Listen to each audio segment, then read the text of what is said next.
तो फाइनली हम पहुंच चुके हैं यहाँ पे मझगांव और अभी हम जा रहे हैं सीधा ऊपर की तरफ, यानी कि गांव की तरफ और मंदिर की तरफ। यहाँ पे लिखा है हंसेश्वर महादेव 0 किलोमीटर, क्योंकि अब मंदिर वहाँ पे है।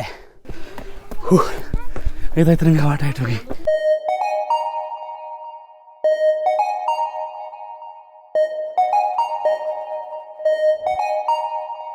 भाग्यशाली में पहाड़ों में घर, शांत स्वभाव घर चेहरे पर हम चले और ये जारी सफर। पहाड़ी शेर हम खड़े इधर, शिखर जाना मुझे होना निखर। दे दादी रे बार में ओढ़ छोड़, सुख दुख हाथ थामदा हम साथ दगड़ा चल। हेलो गाइस, कैसे हैं आप सब लोग।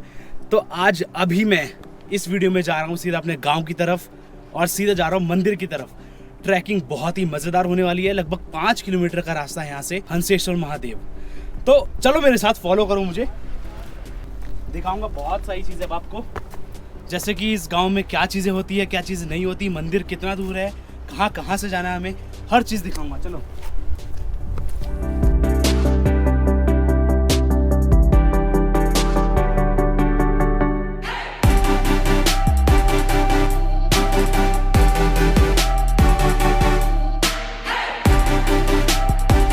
थकान तो लग रही है क्योंकि सीढ़ियाँ बहुत ही ज़्यादा टफ है। अभी 2 दोस्त आने वाले हैं, या यूँ कहे कि 2 भाई आने वाले हैं। थोड़ा सामान हमारे पास ज़्यादा भारी हो रहा है, सांस फूल रही है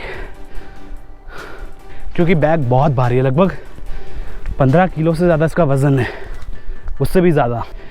और जो बैग वो आगे है ना, आगे वाले बैग का वज़न लगभग इसका 10 kg है और इसका भी लगभग 10 kg होगा। अभी 30 किलो है दोनों, बहुत भारी हैं वो। तो अभी हमने इतना रास्ता तय कर लिया है। वहाँ से गांव जाने के वैसे 2 रास्ते हैं, या तो पैदल वाला रास्ता या तो आपको टैक्सी हायर करनी पड़ेगी। और सीधा वो रास्ता दिख रहा है ना आपको, वो रोड जो बनी हुई है, रोड हल्की हल्की दिख रही होगी शायद, वो सीधा जाती है गाँव से होते हुए। बाकी जानकारी आपको थोड़ी देर में दूंगा। अगर आप लोग वहाँ से टैक्सी में जाते हैं तो पर हेड 200 या 100 रुपये लग सकते हैं, लेकिन उससे अच्छा कि आप पैदल जाओ तो ज़्यादा मज़ा आएगा। ट्रैकिंग का भी अनुभव मिलेगा और ऊपर से महादेव के दर्शन भी होंगे। दर्शन वैसे उस साइड से भी होंगे, लेकिन क्या करें, जो मज़ा पैदल चलने में है और फिर भोलेनाथ को देखने में है, वो मज़ा और कहीं नहीं है। तो चलिए आगे बढ़ते हैं। यहाँ पे हमारे अखिलेश भाई थक चुके हैं और यहाँ पे आप देख सकते हैं राजकीय इंटरमीडिएट कॉलेज है गंगाऊ पौड़ी गढ़वाल का। एक नज़ारा इसका भी दिखा देता हूँ। ये देखिए, काफ़ी खूबसूरत है। आप बस नज़ारा देखिए। हम लोग वहाँ से चले थे, अभी इस जगह से हम लोग अभी तक ऊपर आए हैं। नीचे देख सकते हो अब टैक्सी वगैरह खड़ी होंगी। वहाँ से चल के नीचे से अभी तक ऊपर आए हैं। हमें अभी तक 300 मीटर भी नहीं हुए हैं और सांस फूलने लगी है। यही बात है कि दिल्ली में जो रहने वाले बंदे हैं और जो यहाँ गढ़वाल में रहने वाले बंदे हैं, उनमें इतना ही फ़र्क है कि बस स्टैमिना का। हम लोग जल्दी थक जाते हैं क्योंकि हम लोग खाते हैं बर्गर पिज़्ज़ा। ये लोग बिल्कुल नहीं थकते। जो इस गांव के हैं या किसी भी गढ़वाल के हैं या फिर किसी भी पहाड़ी एरिया के लोग हैं, वो खाते हैं ताज़ी और बहुत ही ऑर्गेनिक चीज़ें जो आजकल बाज़ारों में भी बिकती है, लेकिन वो चीज़ें उतनी ऑर्गेनिक नहीं होती जितनी ये चीज़ ऑर्गेनिक है। आप लोग देख सकते हो खूबसूरत नज़ारा कितना है। खेत देख सकते हो, आपने देखा होगा टीवी में अक्सर कई बार। तो आप देख सकते हो सीढ़ियों जैसे खेत हैं। आपको यही नज़ारा मैं आपको क्लोज से दिखाऊंगा बिल्कुल। फ़िलहाल हमें जाना पड़ेगा ऊपर, क्योंकि वरना हमें लग जाएंगे बहुत सारे घंटे और हम नहीं चाहते कि 2-3 घंटे हमको लगे। तो हमें अभी और इसी वक्त निकलना पड़ेगा यहाँ से। तो चलिए चलते हैं। यहाँ पे एक छोटा सा मंदिर भी है जो मुझे अभी दिखा। जय माता दी। मैं इनके पीछे आ चुका हूँ वैसे, कोई बात नहीं, बट मंदिर तो मंदिर ही है। तो अभी हम बढ़ने वाले हैं बिल्कुल आगे की तरफ। वो दोनों आने वाले थे हमारा बैग उठाने, क्योंकि बैग बहुत भारी हो रखा है और हम लगभग पिछली रात को सोए भी नहीं थे और उससे पहले तो मैं बिल्कुल नहीं सोया था, ठीक है। और काफ़ी ज़्यादा थक चुके हैं क्योंकि यहाँ की जो गढ़वाल की बस होती है बहुत छोटी होती है, तो हमारे घुटने उसमें टकरा रहे थे और हमें बिल्कुल भी कंफर्टेबल महसूस नहीं हो रहा था। और मेरे से लंबी हाइट अखिलेश की है, तो इसको तो बिल्कुल भी कंफर्टेबल नहीं हो रहा था। ऊपर से इसको बस में ट्रैवल करने का इतना एक्सपीरियंस नहीं है गांव का, मुझे भी नहीं है, लेकिन फिर भी मैं सह लेता हूँ कैसे ना कैसे करके। तो सीटें बहुत छोटी होती है तो हमारे घुटने उसमें टकराते हैं, तो काफ़ी ज़्यादा दिक्कतें होती है उस समय और बिल्कुल भी कंफर्टेबल नहीं थी। तो अगर आप लोग आना चाहोगे तो आप लोग अपनी गाड़ी ज़्यादा प्रेफर करना वरना बस में तो आपको ऐसे ही आना पड़ेगा जैसे हम लोग आए थे। यहाँ पे लिखा हुआ है देखिए, सेवार्थ जाइए।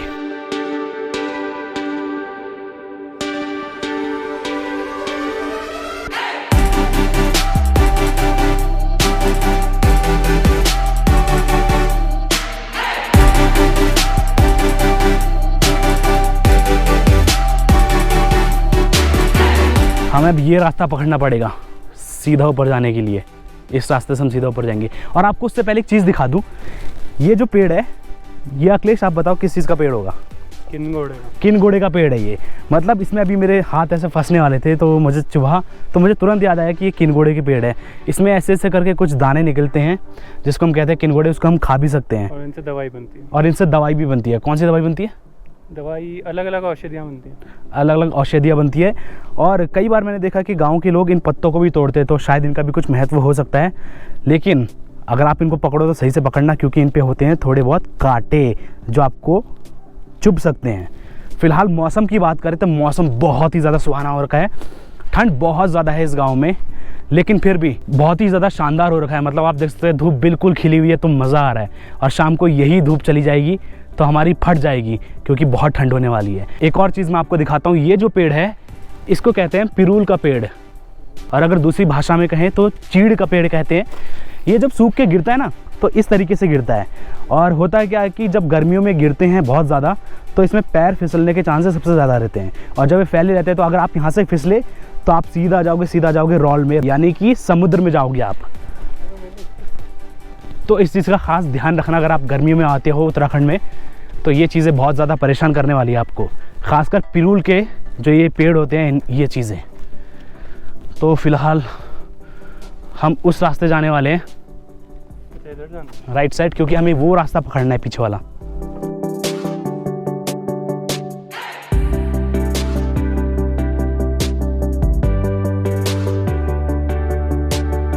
ये किस चीज़ का पेड़ है अखिलेश? अनार का। तो देखो, मैंने आपको सिर्फ, हमें 200 मीटर भी नहीं ऊपर आए हुए और मैंने आपको कितनी सारी चीज़ें दिखा दी है। पिरूल का पेड़ दिखा दिया आपको, मैंने किनगोड़े का पेड़ दिखा दिया, पौधा दिखा दिया, और अब अनार का भी पेड़ दिखा दिया। ऐसे ही करके आपको हज़ारों औषधियाँ दिखाता रहूँगा। ये है वो पिरूल का पेड़। देखो इसमें पैर ऐसे फिसलता है, अभी तो कम है, लेकिन जिसमें ज़्यादा होता है तो बहुत बुरी तरह फिसलता है। कई कबार बार चांसेस ऐसे होते हैं कि बंदा यहाँ से फिसलता हुआ सीधा जाता है रॉल में। चलिए आगे बढ़ते। हाँ, धीरे धीरे करके मैं आपको गढ़वाली भाषा भी सिखाता रहूँगा। जैसे कि पुंगड़ मतलब होता है खेत, तैल मतलब होता है नीचे, और मैल मतलब क्या होता है? मैल मतलब ऊपर। तो मतलब नीचे वाले खेत को कहते हैं हम तैल पुंगड़ू, और ऊपर वाले खेत को कहते हैं मैल पुंगड़ू। ठीक है। जो यहाँ पे नदी बहती है उसको कहते हैं हम रॉल। गांव का हर एक सदस्य हमें कह रहा है कि टैक्सी में आओ, क्यों पैदल आ रहे हो, लेकिन पैदल में जो मज़ा है ना वो कहीं पे भी नहीं है। तो यही है वो पिरूल का पेड़, आप देख सकते हैं कितना बड़ा है, और ऐसे करके लाखों पेड़ होते हैं सिर्फ एक ही गांव में।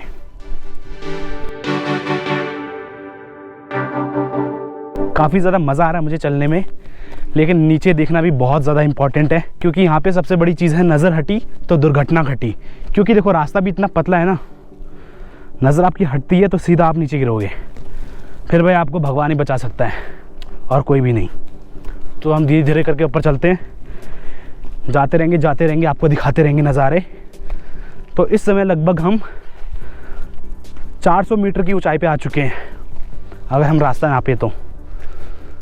बाकी और चलते हैं। कृष्णा और अनूप आने वाले थे हमारा बैग उठाने के लिए। बैग तो छोड़िए, पता नहीं कहाँ पे पहुँच गए, वो मिल भी नहीं रहे। झूठ बोलते हैं कि हम यहाँ पे पहुँच गए।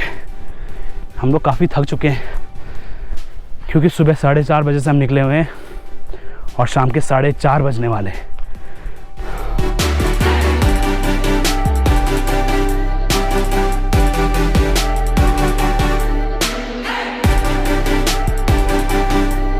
जब हम छोटे थे तो जब हम गांव आते थे तो हम रेसिंग लगाते थे कि कौन पहले गांव पहुंचता है, किसकी रेसिंग ज़्यादा तेज़ होती है।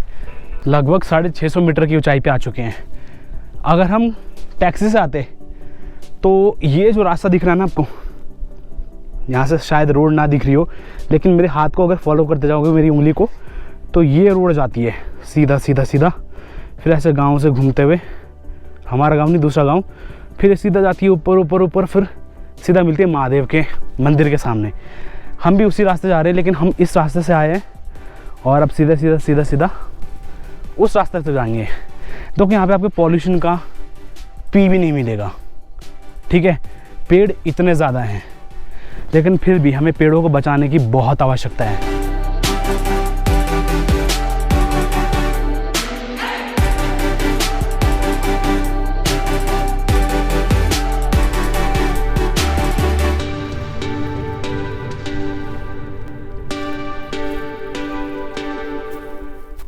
अब हम लगभग 700 मीटर की ऊंचाई पे आ चुके हैं। अब नीचे का अगर मैं नज़ारा दिखाऊं तो आप देख सकते हैं कितना दूर आ चुके हैं हम। लगता है थोड़ा पास ही है, लेकिन रास्ता हमारा बिल्कुल घूम घूम के जाता है। तो अभी हम वहाँ से आ रखे हैं नीचे से। देखो जहाँ पे छोटी सी गाड़ी दिख रही होगी, शायद नहीं भी दिख रही होगी, वो अलग बात है, लेकिन उस रास्ते से आए हैं। घूम के उस पहाड़ से उस पहाड़ से उस पहाड़ से उस पहाड़ से उस पहाड़ से उस पहाड़ से उस पहाड़ से इधर तक आ चुके हैं। अब हमें आगे जाना है, लगभग 4 किलोमीटर का रास्ता और है।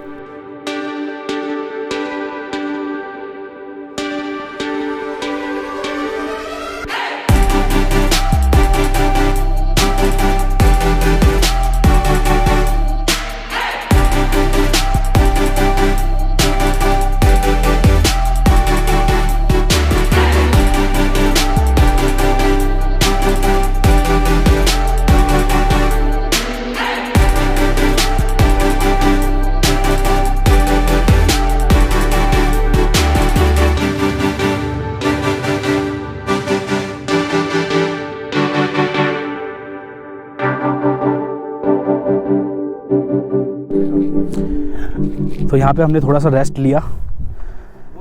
दोनों भाई मिल गए थे यहाँ पे, हमारे अनूप भाई, पंडित जी भी है यहाँ के, और कृष्णा भाई मिल गए थे। तो अब ये सामान लेके आएंगे, तो अब सामान से छुटकारा मुझे मिला है, क्योंकि मेरा बैग बहुत ही भारी था इसलिए। और एक बैग ले लिया अनूप ने, ठीक है, और एक बैग उसी के पास है, अखिलेश के पास। उसका बैग वैसे थोड़ा सा हल्का है, लेकिन मेरा बैग कुछ ज़्यादा भारी था, तो मुझे बुलाना पड़ा इन दोनों को। अब धीरे धीरे करके जाएंगे हम, अब पहुंच जाएंगे ऊपर गांव तक। आप मेरे इस साइड देखो, ये गांव दिख रहा है, इसका नाम है मजयूर। ये जो पहाड़ी दिख रही है, इसके पीछे एक और पहाड़ी है, हमें उस पहाड़ी पे जाना है। उस पहाड़ी पे है मंदिर, और उसी पहाड़ी के ऊपर वाली पहाड़ी पे जाना है, तब आएगा हमारा गांव। तो रास्ता अभी भी काफ़ी लंबा है, चलते हैं।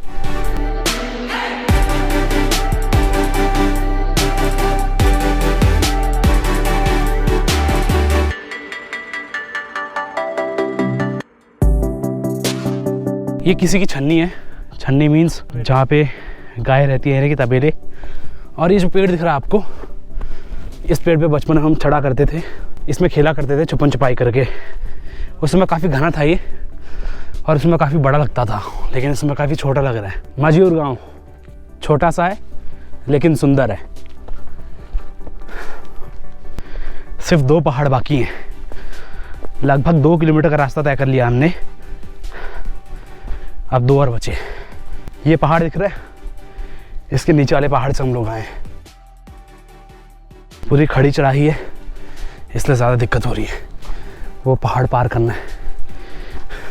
तो लगभग 3.5 किलोमीटर की चढ़ाई चढ़ने के बाद, मतलब आप देख सकते हो, दिख भी रहा होगा कि नहीं, वो जो रोड दिख रही है उतना दूर, वहाँ से यहाँ आ चुके हैं। और यहाँ से जो दर्शन हुए हमें हमारे गांव के, यानी कि हसीड़ी, तो आप यहाँ से देख सकते हो ऊपर जो कुछ घर दिख रहे हैं ना, थोड़ा सा ये हमारे गांव का एरिया है। और ये जो दिख रहे हैं ना घर, ये घर नहीं है, बल्कि ये स्कूल है। तो अभी चलेंगे हम उसी में, लेकिन पहले मिलेंगे हमें हमारे महादेव जी। स्वामी जी ना बता रहे, अरे दिल्ली से आ रहे लौटे, तेरे को ले गया था मचगांव, फिर बाहर दिया मेरे को। स्वामी जी के पास यही मर गए पानी तो नहीं स्वामी जी नहीं पहन अभी वो फार्मर का तो घन बड़ा लड़का पछड़ दो ना। नमो नारायण दादा। बोला अच्छा। तो हम लोग आए हैं पैदल इस रास्ते से, ये पूरा रास्ता आप देख सकते हैं, हम पैदल आए थे। अगर जो लोग गाड़ी से आते हैं वो इस रास्ते के थ्रू आते हैं, ये रोड है, इस रास्ते के थ्रू यहाँ से घूमते हुए उस पहाड़ी से और सीधा मिलते हैं हमें वहीं पे। तो रोड एक बार आपको दिखा देता हूँ, ये रास्ता है बिल्कुल, यहाँ से आप देख सकते हैं। लेकिन अभी जो सबसे खूबसूरत बात मुझे लगी वो है कि हमारा गांव दिख रहा है, हसियुड़ी गांव। हर हर महादेव।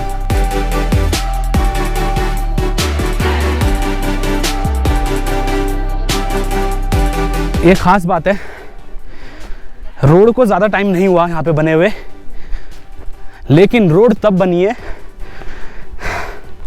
जब गांव से लोग चले गए।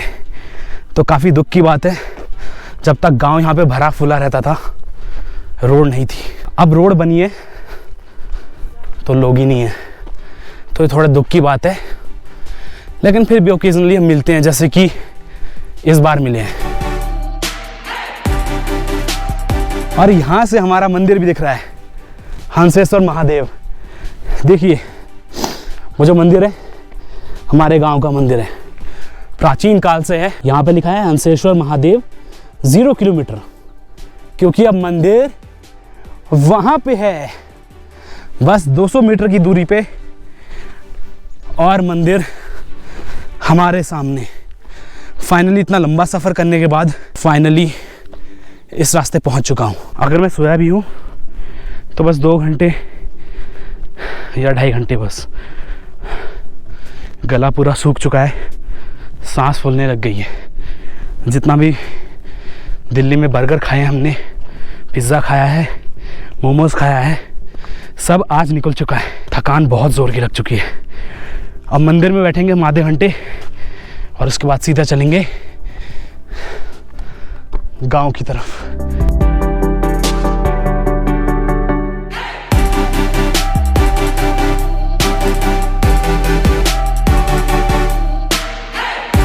बस 50 मीटर और मंदिर बिल्कुल सामने है, और अभी 700 या 800 मीटर ऊपर गांव और बचा है। तो काल तो चढ़नी पड़ेगी मेरे भाई, मुझे भी।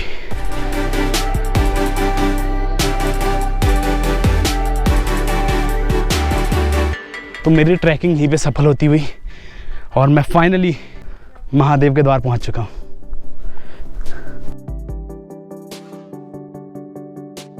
तो फाइनली मैं मंदिर के सामने पहुंच चुका हूं। पीछे मेरे मंदिर है, बहुत ही सुंदर मंदिर है गांव का। और अभी मैं नहीं दिखाने वाला, ये पूरा का पूरा सस्पेंस है। तब तक के लिए यहीं से बोलो हर हर महादेव। हर महादेव।